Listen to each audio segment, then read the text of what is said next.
Retha Hill is a longtime professor at ASU's Cronkite School of Journalism and Mass Communication. She's head of the school's New Media Innovation and Entrepreneurship Lab, and she's set to be inducted into the National Association of Black Journalists Hall of Fame next month in Chicago. We welcome Hall of Famer Retha Hill to Arizona Horizon. Congratulations. Thank you so much, and thank you for having me. You bet. What are your thoughts about that? That's quite an honor. What are your thoughts? You know, it's just amazing. When I got the letter saying that I would be inducted, I was just shocked.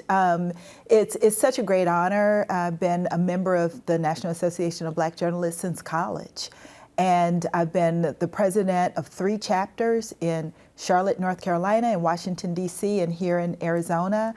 And so it really is a great honor, and I am so happy that they recognize my body of work. Well, it sounds like you knew you wanted to get into journalism relatively early. When did you know that journalism was for you, and did someone inspire you along, especially those early years? You know, I think in high school and even in middle school, I love writing, I love history, I love current events. But I never thought about journalism because to me, it was the person on television talking about fires and crime and all of that. And it wasn't until I started learning about the muckrakers and people doing sort of more the investigative long form journalism that I got excited about it. And in high school, I started working for my high school newspaper at Cass Tech High School in Detroit, Michigan. And I got the bug, and it's still with me today. And it sounds like your background here, I guess Charlotte Observer, Washington Post, but a lot of that background, even back in the day, involved tech. Did you see that as an avenue early on? I did. I'm a Trekkie from way back, so of course I wanted to invent everything that's on Star Trek. Yeah. Still working on the transporter.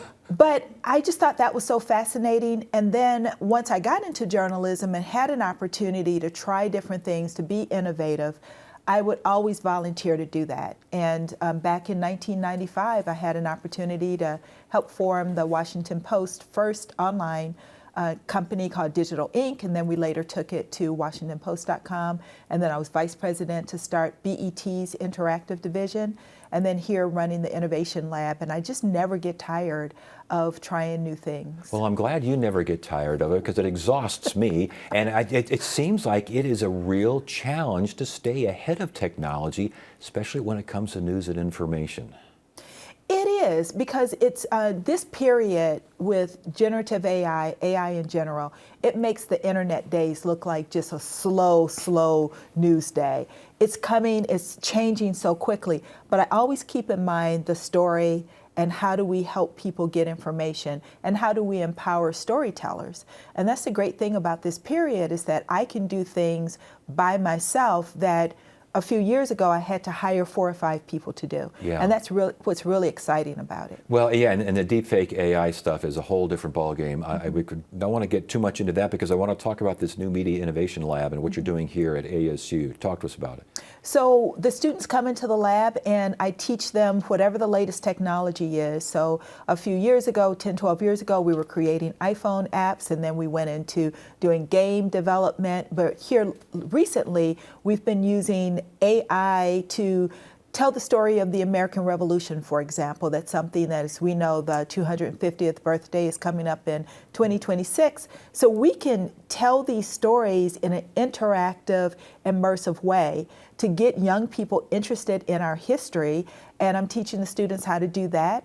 I'll be teaching them how to do some other things as well. So always use the technology to empower these students to be better storytellers. And the entrepreneurship aspect of this, are kids making apps and making things that can go into business world? They can. As a matter of fact, I have a student who's coming into the lab this fall who came up with something in the class, in one of my classes last semester, and she wants to create an environment to help train journalists when they're new to step into a chaotic situation like what happened just 10 days ago and be prepared. So it's almost like the police shoot, don't shoot videos, but to make that interactive so a green reporter won't be overwhelmed in chaos. That's a great idea. I mean, that's a great idea. It's a wonderful idea. Yeah, I can't believe it wasn't thought of before, but there you go. That's what I said. National Association of Black Journalists, in developing the next generation of journalists, how important? It is so important. And one of the things I love about NABJ is that we've always looked to the next generation. We've always tried to help those younger journalists coming into the business to be leaders in their chapter and therefore to be leaders in the business. And we can't stick around until we're 80 years old or 90 years old. We have to develop the younger people to be able to tell stories that speak to their generation. You optimistic? Oh, very much so. I know that I talk to young people all the time and I ask them that question, are they optimistic about this business? And 99% of them say yes, they are. Last question here. Would a young Retha Hill be interested in this new media lab? Oh yes, indeed, because I have so many stories I want to tell, and the Innovation Lab gives me the tools to tell those stories. Well, Hall of Famer, congratulations on Thank this. you. This is a great honor, and you certainly deserve it. And thanks for sharing your story with us. We really appreciate it. Thank you for having me. You bet. Yes.